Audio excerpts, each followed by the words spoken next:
Is Westbrook almost leading the lead in turnovers? Second. Yes. Yeah. I just don't think he has it anymore. Should any team want Carmelo Anthony? Blasphemous. Yes,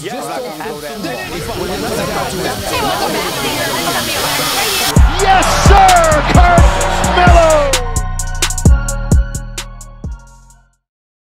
What's going on, everybody? Welcome back to another episode of Control the Narrative, a podcast where we control the narrative that the media creates. If you're new around here, subscribe to catch our weekly podcast. And if you're a returner, subscriber, or better yet, a Control the Narrative member, if you're not a member, go to controlthenarrative.com. We appreciate you as always. So episode 96, 4 away from 100. I'd be lying if I said I knew exactly what we're doing for that. Obviously, it's a pretty big milestone. But either way, today I posted on our IG story and wanted to get some new faces on. Love all of our returning guests, obviously. I feel like we're starting to get some familiar faces around here, but wanted to get some people who haven't been on before, who haven't really got a chance to voice their opinion, at least through the podcast. Obviously, we all do through Instagram and Twitter and shit. But that being said, I want to welcome on two first-time guests to Control the Narrative, RJ and Sean. My guys, how you feeling tonight? What's up? How y'all doing? What's good, everybody? Chilling, bro. I wanted to give a quick shout-out to Sean. He messaged us on Instagram. I was like, yo, it's my birthday wish. I'm turning 20 today, so this is like a real big deal for me. To get on just fucking around. But it actually is his birthday, so happy birthday, Sean. Snowed Happy birthday, Sean. Appreciate you, bro. Appreciate y'all. Thank you. Course, thank you, bro. Appreciate you both for taking time out to come hop and talk some Melo on this podcast with me. So I think we could just get right into it. We'll start with RJ in the top right. RJ, since AD went down, Melo has really stepped up for the Lakers. Malik Monk has stepped up for sure. LeBron obviously has stepped up for sure. But this is a Melo-centric podcast. We're going to talk about how Melo has. So in your eyes, how big has Melo been for this Lakers team with AD, knowing that they play the same position and shit like that? I love the fact that Melo's on the floor because it opens the floor more for other scorers.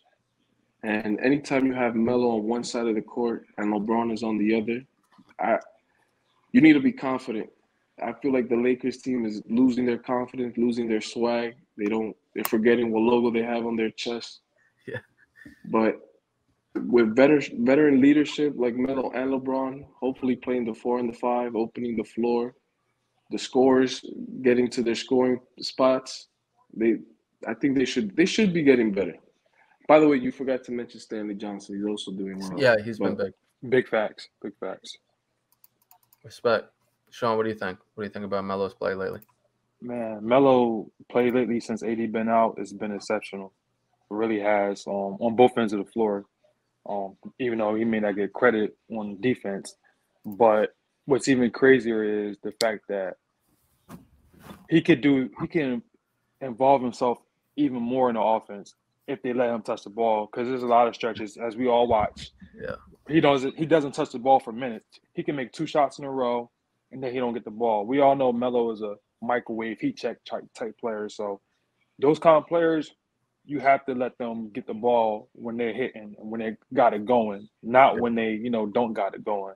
But I think they could use him a little more, honestly. And I'm not saying like him have a 50% usage rate. I'm not saying him take 20 shots. Yeah. But Melo's a very smart player. He know how to get his teammates involved, facilitate. He know how to do those things as well without turning over the ball. So that's my thoughts on that. Man. Go ahead. Before you continue, I don't mind Melo taking 5 shots each quarter because the way that the roster's looking, they're shortening up the roster. I think it's helping them now that they know who's their 8. But will I like Malik Monk to try to score more than Melo? No, I don't mind Melo taking a few more shots.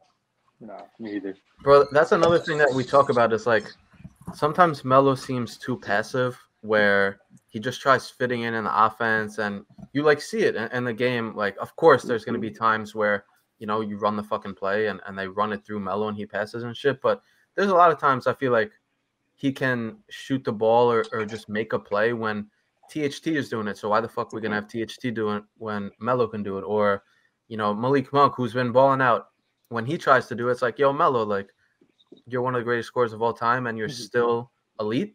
So why not why don't you take the shot? So I just looked up the stats before and after, and last 8 games without AD, Melo's putting up 14 a game, almost a point higher than he was before. And his 3-point percentage is 36. It's dipped a little bit since that insanely hot start to the season, but he's still hot in Staples, though. Yeah, I mean, what you both said, where just getting him more involved in the offense makes him touch more the comfortable. ball. Letting him touch the ball, running it through him in the post sometimes when he would never get those opportunities with AD. I just feel like when Melo is involved, and it goes on both ends of the court. If he hits a 3, any basketball player, if you play basketball, if you hit a shot, like, all right, you're going to come back on defense and try a little bit harder and shit like that. So I feel like that all that shit has been huge, just including him more in the offense. And you're seeing it where he's hitting these clutch shots late in the fourth quarter. He's playing great defense with LeBron and AD, LeBron at the 4 or the 5, Melo at the other position. We'll get to that in a minute. But just being more involved in the team, man, I just feel like it's given him an extra pep in his step. And it's just cool to see from Melo fans where it's like the beginning of the season was something crazy where he was shooting like over 50% from 3. We knew that wasn't going to continue, but with AD out, he's been able to just feel more acclimated on both ends, and you love to see. I mean, the early start was just a sign to say let him play more. That was a clear-cut point. Yeah.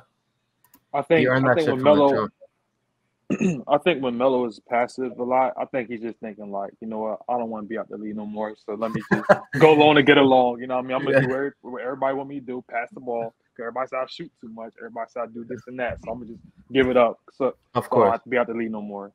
Of course. It's just frustrating for us Melo fans. Yeah, absolutely. Hell yeah. Where it's like, fuck, all right, when you pass it, like it ends up in a THT3, and he's like, what, 0 for his last fucking 15 from 3? It's like, bro, just stop shooting the ball. Like, give it to Melo and shit. So, or just take a better shot. How about that? Yeah, exactly. So, also, kind of on that topic, Sean, we'll start with you on this one.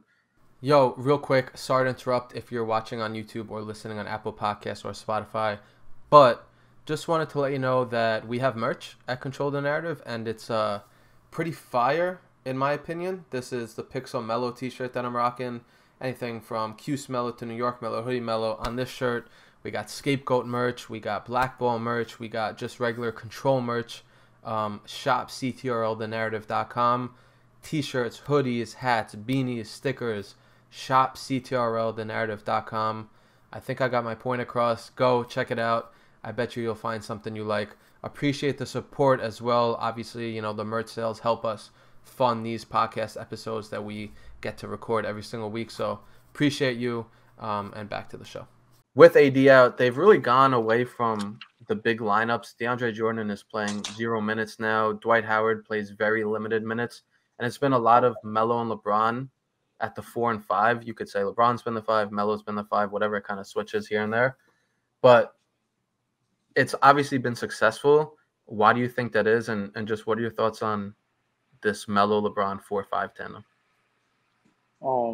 I think, well, number one, I have 0 problems with LeBron and Melo playing at the 4 and 5. 0 problems. You know why? Because the space is out the floor. People need space to cut, do whatever. If you have a center or 2 centers or whatever in the paint, it's too clatter in the paint. You know what I mean? So I think it helps them a lot. The only thing I have a problem with is their effort on getting off rebounds. Like last night when they played against the Timberwolves had 20 offensive rebounds. The Lakers only have 4 offensive rebounds. They have so many more opportunities, you know, and second chance points with those 20 offensive rebounds. So they were hungry. I have a problem with the Lakers' effort. You know, I feel like it was just an effort thing last night. I don't know what was it, but you know, moving forward, I hope they can put more effort into getting those rebounds because, you know, I understand you want to go small and that's cool, but you have to rebound the basketball now. You can't forget about the basketball. So that's my thoughts on it. RJ, what do you think of Melo LeBron at 4-5? Personally, before I answer that, I feel like the big guys need to see the floor. Because I feel like when you put Melo and LeBron to just focus on getting the rebounds, I guess they get overwhelmed and then they don't want to work on the offense. That's my little fear. But personally, I do like the 4 and 5 Melo LeBron combo. Because, like, the birthday man said earlier, it spaces out the floor. Yeah. And we now have scorers that could put the ball down, and they should build some. They should be delusional and confident because on the left they got LeBron, on the right you got Melo. Do your job. Let's get the game close, and then you pass the torch to your guys, the guys that can't close out the game, which we've seen Melo and LeBron do numerous of times. Yep. Yeah, man. And when you put Melo at the 4 or 5, like, you know you're going to give up a little bit of rebounding, especially when it's two guys who on the offensive end, they do exert a lot of energy. Maybe not Melo when he sits in the corner with his thumb up his ass for half the game. But with LeBron, you run the fucking offense, and Melo sometimes he gets his shots too. So, like, it's a give and take. And I think it works great unless you're going up a guy like Jokic, or even though Melo played great D on Jokic in the playoffs last year, which nobody wants to talk about, or Embiid or someone like that, where LeBron's probably, you might have to bring in Dwight for more minutes in a game like that. But either way, man, I think the sacrifice to give up some rebounds here and there is well worth it. And, like, of course, we want to sit here and be like, no, like Melo and Bron, like, they should be grabbing rebounds. They're both 6'8", like, they could jump high. Too. Westbrook is there too. Fair. I mean, Russ too. In that small lineup, Westbrook is gonna get his 8-9 rebounds. So now that I'm thinking about it, it shouldn't be as bad. But it really shouldn't be bad at all, bro. Yeah, and no. it's really not like, we're not sitting here being like, yo, this shit sucks. We're just saying that's what you're going to give up with Melo at the 4 and 5, the rebounds. But on the other end, to both of your points, stretches out the floor, gives LeBron all these opportunities to drive. Like, I'm not sitting here saying that the reason LeBron's been balling out is because there's more room in the paint with no AD there when AD's shooting fucking terrible from 3. But that plays into it where instead of AD being at the block, you have Melo in the corner. Now LeBron has the whole fucking lane where you have shooters on the outside. So I think it's a little bit of a give and take where, yeah, sure, you're not going to get as many rebounds or secure every fucking defensive board, but at the other end, it opens up so fucking much for LeBron. It opens up so much for Melo, and they're both strong as shit. Like LeBron, I don't even need to talk about it. And Melo's strong as fuck. Like everybody, Kobe said it. All these players have said it. Where Melo's like underratedly strong. Like his post defense is amazing. He can box. Amazing. It's as solid as ever been. Yeah. So that's what I think, man. I think it's a give and take, and I think the benefits of it are way, way better, way more impactful than the negative. Do you feel like LeBron is seeing the court better now that AD's not on the floor? I think so. Do you agree with that? Yeah. Yeah, I agree too, especially since AD hasn't been shooting the ball well at all. You know, he's definitely seeing it a lot better. And why, to Steve's point, you think so, RJ? Is that what you asked? I think so. I feel like that's the key right there. That in order for LeBron to keep being LeBron, he needs the open floor, and he needs to have shooter that he rely on. I mean, I feel like that's been LeBron's recipe his whole career. But now it's different. He has a point guard that's ball dominant. He has a center that's not being as magical as he should be. I think that's the problem, and I feel like the Lakers might turn a point with this 4 and 5 combo, just for the fact that LeBron will thrive, and I mean we're seeing it already. Melo's thriving with the open floor. And come on, you know, we seen it a couple years ago with PJ Tucker playing the 5. It worked for them perfectly. Yeah. You know what I mean? So PJ Tucker playing the 5, the most versatile player in LeBron James, and Melo being as versatile as he is now, you think they can't play the 5 and stretch out the floor even better? Oh, it makes it a lot better. You know, and like you said, Steve, earlier, you know, we're not in the era of traditional centers no more like that. You know what I mean? You got Jokic, Embiid, and maybe Cousins now. He's back in the league. Those are only like real post-up bigs that's going to back you down and give you work. Other than that, everybody's playing small ball or stretch 4 or whatever the hell. But, yeah, them two players could definitely play the 4 or 5, so I have no problem with that. Yeah. Sean, you touched on something I want to talk about real quick. How Melo is adjusting, or you said something like he's adapting like LeBron is. Versatile. You said Melo's versatile. Yeah, he's definitely. A lot of people over the years have always talked about Melo, and we've talked about this on the podcast, but I just want to hit on it real quick for a minute, where Melo's a guy who has adjusted and has been versatile every single place he's been when nobody wants to give him that, where they say, oh, he's just an isolation player. All he does is this, all he does is that. Where you look at New York when Phil Jackson came and they wanted to run the triangle, and Phil was like, yo, you need to pass the ball more. You need to be more of a facilitator. He averaged a career high in assists. Then he went to OKC. He was the third, arguably fourth option. He went to Houston, took a bench role. Then he was out of the league. So, like, Melo has adjusted and been versatile every single place he's been, and people don't want to talk about it. They just want to talk about that same narrative of, yo, all he does is isolate, all he does is this, when, like, he's done whatever the team needed every single place he's been. Absolutely. He's an all-purpose kind of guy, you know what I mean? Like all-purpose Flowery, all-purpose Melo, you know what I mean?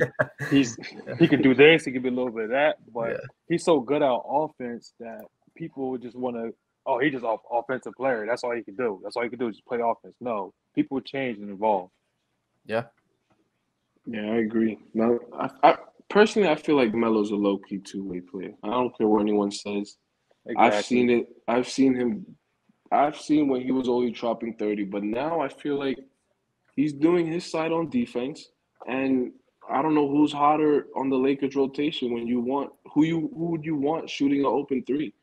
All right, last interruption, because if you're watching or listening to the podcast for this long, you probably fuck with us, and if you fuck with us, you'll probably fuck with all the perks that you get from being a Control the Narrative member, whether that's access to our invite-only Discord where we're talking basketball all the time, or opportunities to join the next episode of Control. So whenever we need a guest, I go in our Discord, I say, yo, who's free? Who wants to hop on the next episode? And I pick from there. You get 20% off merch forever, and then you also get member-exclusive merch, all by being a member. Tiers start at $2 a month. So if you fuck with us, go check out a membership, CTRLthenarrative.com, and I will see you in the Discord. All right, back to the show for good. All right, fuck it. Let's get into that right now. That was the next question. RJ, start with you since you were just talking about it.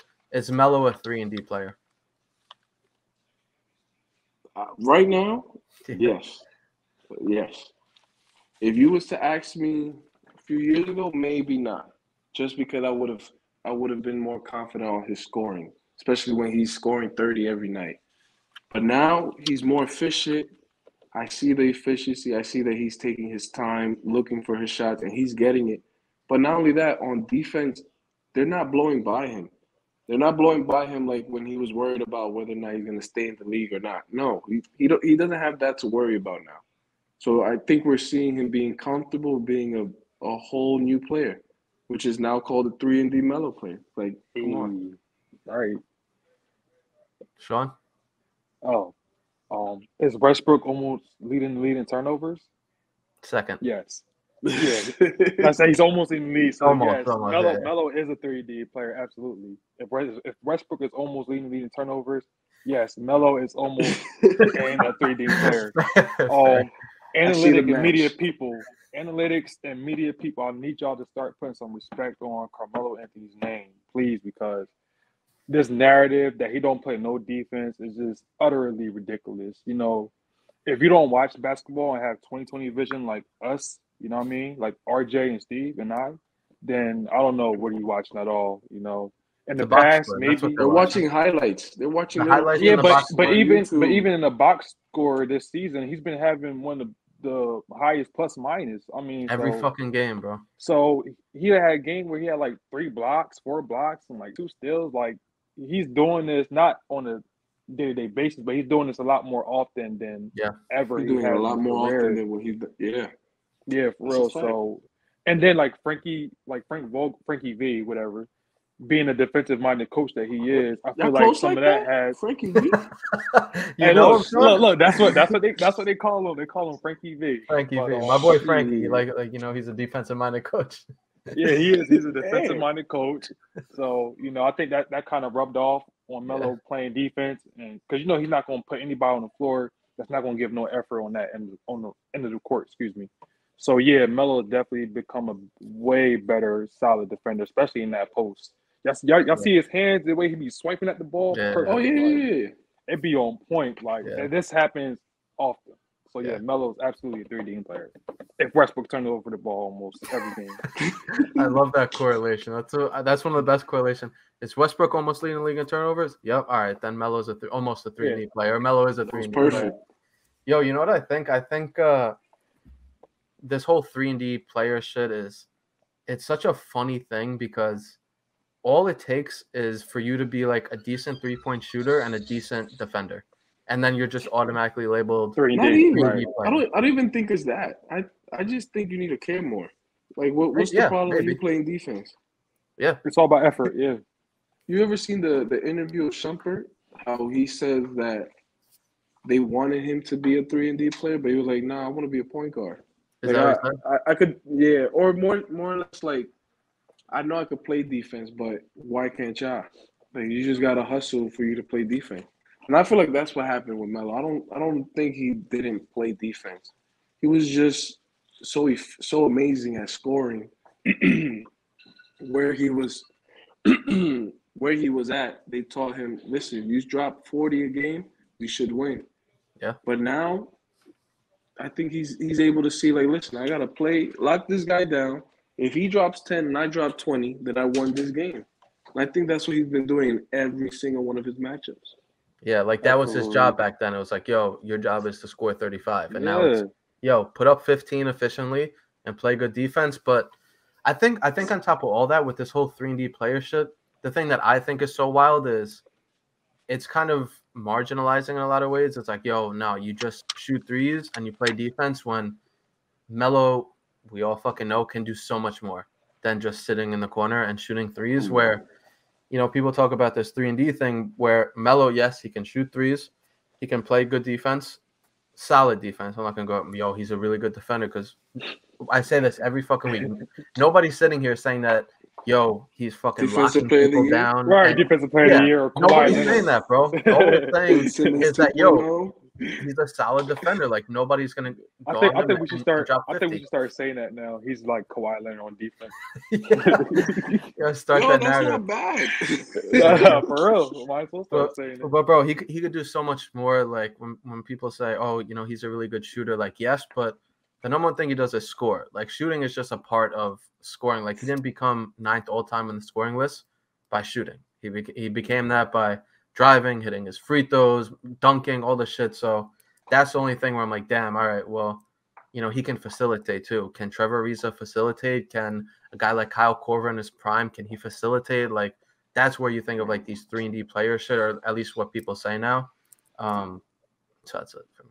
Was Kyle Korver ever a 3-D player? No. I don't. No. You know what it is? Like, no disrespect, but you know, yeah. Yo, you hit threes and you play okay defense, and you're just labeled a 3-and-D player. That's it. That's literally all it is. So if you could do more than that, then it's like, damn, all right. On a veteran's minimum contract, bro, like, come on. That explains Steve Novak's name on 2K. What?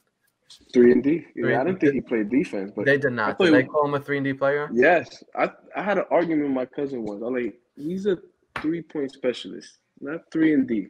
Bro, he couldn't stay on the court. He couldn't stay on the court. I love Steve Novak. I love him. He could stay in the corner. No, he couldn't stay on the court because every time he was on the court, they would just attack him. They would just attack him on defense. He was playing Bulls, Olay, slide by. Yeah. Also, 2K, why he wasn't if you look at 2K says 3-and-D. But go ahead. I think it's 2K. That's also. I just said that's also why probably he didn't last in the league that long. Then, unfortunately. Yeah. I find that weird, but he was good, bro. He was money. He was a lethal shooter. Come on. Automatic. That dude was fun. Imagine running a high pick and roll with him on some Kurt Thomas type thing. Like, he wasn't missing. Yeah. Can I ask you guys a question? Like, who y'all think was a better fit with Melo at being a 3-point shooter? Klaiza from the Nuggets or Steve Novak? Damn. Because Klaiza was tough too. With the Klaiza could create his own shot though. He was legit. You know, he could. Yeah, he dropped 40 a few times, I think. I'm sorry, but I'm biased. I'm from the Bronx. I'm from New York. I gotta go with my 3-point double check. Right. Yeah. I don't blame it. Respect. Yo, who do we just start with? I think we went RJ. Started with RJ. Yeah. We'll go with you on this one. Second to last question, but last question before the narrative. The Lakers recently traded Rajon Rondo to the Bulls. Sorry, not the Bulls. Yeah, the Bulls, right? No, the Cavs. The Cavs. Yeah. They traded him to the Rubio was Cavs, out. and the Bulls traded Denzel Valentine to the Knicks. To and the Knicks Knicks. traded, I don't know what the fuck it was. It was a 3-way trade between the Bulls, Two Cavs, first-round picks, but and it was just to save cap. some shit like that. So, Sean, do you think straight up was trading Rondo pretty much for an open roster spot for the Lakers a good move? Was trading Westbrook to the Lakers a good move? Was trading Rondo for an open roster No, spot? I know that. I know that. No, it was not. Absolutely not. It's hard, I man. think it was a terrible move, honestly. A point guard that you had on there that could take care of the ball. Just the simple. Sometimes in life we just like the simple things.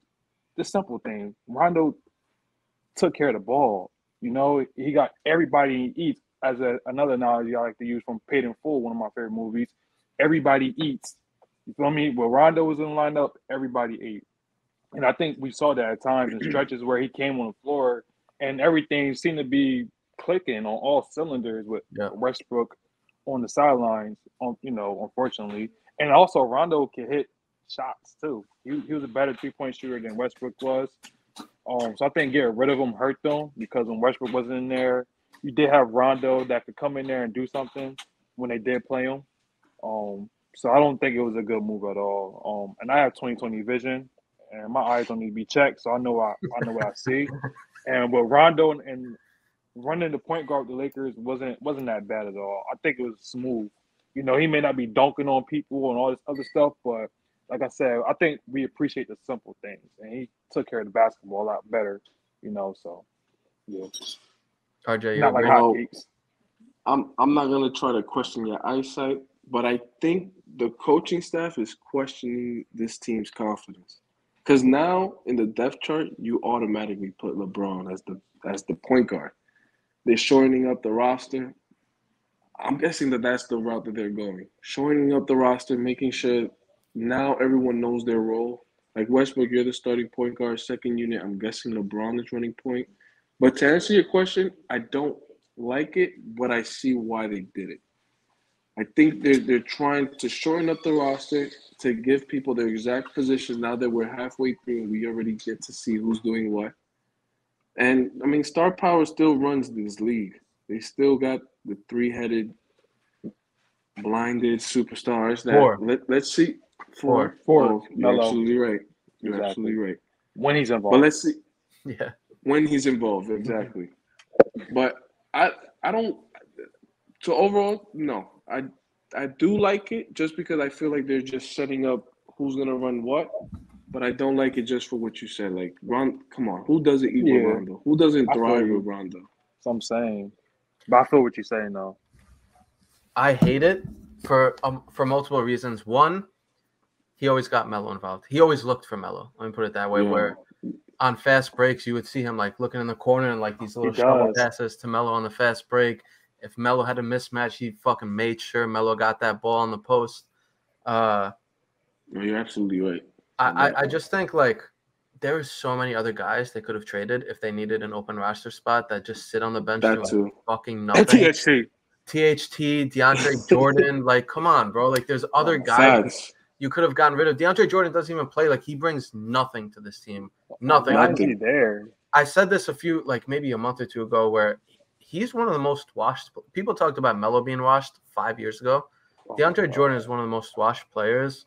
I don't know if I have 20/20 vision like Sean. I haven't really got my eye stats like that, but he's one of the most washed players I've seen in a minute, bro. You do. Like, why get rid of Rondo where you had another ball handler and a guy who can facilitate in Rondo when DeAndre Jordan sits on the bench doing nothing, when THT comes on the court and just jacks up threes or misses layups and like ball and all this shit where I felt like Rondo brought so much to this team and, you know, like the intangibles where as long as he's on the court, you just feel like something good's going to happen. He's going to find the open guy. He's going to tell people, yo, like, go over the screen. Don't go over this. Like, little fucking things like that a lot of people don't realize. And I'm not saying I'm on the court and, like, yo, you don't understand what Rondo does. But, like, you just feel it when he's on the court that good shit happens. Do you think THT is going to finish the year there? I'm sorry. Definitely not. No? I hope, honestly, not. I like him as a person, but I just don't think like with this team is not a good fit because he's just too ball dominant. You know what I mean? He's too high maintenance, and plus, since those first couple of games, he was playing good. Ever since then, it's been like, so No, I agree. like, why is he playing for? I mean, You know why? I know he's young, he has upside and stuff, but it's his contract, bro. They're paying him $30 million over the next 3 years, and I feel like they have to play him, either to get his trade value up or because they're paying him that much, that they got to be like, all right, we can't sit a $10 million a year player. That's what I think. He can't be sitting there. Not like the Knicks when they had Steve Francis just sitting in the bench. We didn't mind that for some reason. Yeah. But he's just like, he's a detriment to the team because when you come on the floor, it's like you're not getting nobody involved. You're not facilitating the create open shot. You're only facilitating to go and do a layup on 2 or 3 people like Westbrook is, that Westbrook effect. And you're just a detriment. You're not doing nothing. He doesn't play defense. Yeah, your defense is looking mad suspect these days. Like, so why are you there for? I mean, I don't know. And that should have been his strong point. I thought that was going to be his strong point. Me too. Put him as to guard the number 1 scorer on the other team. They talk about his length all the time. They talk about all his the length time. and his athleticism, but I don't see it used on defense. I don't see it. I think DeAndre has a little bit more athleticism. DeAndre you got Jordan? 20/20 vision. Yeah, man. We'll see. I hope they trade him at the trade deadline just because he doesn't fit on this team. And then also, he just hogs the ball. It's not like he shoots a high percentage from the field or from 3. He doesn't play defense. It's like, bro, if he wasn't getting paid $10 million, if he was on a vetman contract, obviously he's not a vet, but if he was on like a $5 million contract, I don't think he'd be playing at all. I mean, I think he's still there because Caruso's hurting them. The Lakers seeing Caruso thrive. Nah. Like, they got Austin Reeves. That's why they got Austin Reeves. Bro, he's solid. All right, fuck that it. gave me another headache. Let's talk about him for a second. Bro, they win every game that he plays lately. Yo, him and Melo. I mean, he's smart. Yeah, he's always giving the ball to Melo, crossing the court right in the middle. He's looking up for him. Yeah, he is. He's a solid defender, bro. Solid defender. He's, for a rookie, his IQ is insane. I feel like he's such a smart player. He can shoot. He's a good passer. I just feel like he does a lot of good things, and I feel like the Lakers have something with him. I'm not going to say it's Alex Caruso, like to compare him like that, but they do. They have a gem in them, bro, for sure. I think they do. Because with being around LeBron and some of those vets, he's gonna have a lot of opportunities to do great things, and it's only gonna get better if he allows himself to keep on developing and learning. It's weird, bro, right? How a player is drafted into a good situation and they start doing well, almost like what would have happened to Melo in Detroit, 100%. Huh? Sorry. My fault, yeah. My phone's about to die. we need to get him fucking plugged up. All right, yo, we'll get you out on this one. Thank you. First off, I appreciate you both for hopping on with me, like I said. But before I let you both go, we appreciate you. Just to let you know, for real, bro. We appreciate you and the voice that you developed for all of us, man. Facts. Appreciate that. It's just a platform, man. I'm just a guy who, I don't know, kind of is leading it. But I say this all the time. If we didn't have people commenting and interacting with us and shit, like my voice itself wouldn't mean shit. So the fact that we have guys like you two following us and commenting and sharing our shit, like that's really where like the power of the shit comes from, where like we can control it. I can't control the shit by myself. So before I let you both go, I want to give you both the opportunity to control a narrative. It doesn't have to be Melo related. It doesn't have to be basketball related. It doesn't even have to be sports related. So whoever has one, I'm going to give you the floor and let you control a narrative. All right, Jay, you want to go? Damn. No, I'm an assist kind of guy, so go ahead. Go ahead. I see you, CP. We should have needed you for the Knicks, man. Always needed a point guard. We still do. But still, I was gonna say still. Hey, listen, I need a call from the NBA. I can hop on the floor. Man, I'm gonna tell Dolan to talk to you straight up. Anyway, tell him to email me. Yeah. I don't think he do emails, but the narrative that I want to throw out there is, in this new world that we're living in, we gotta be oh my God. In this new world that we're living in, you gotta be delusional and confident. You can't rely on what you see from people. You gotta do what you want, even if it's crazy.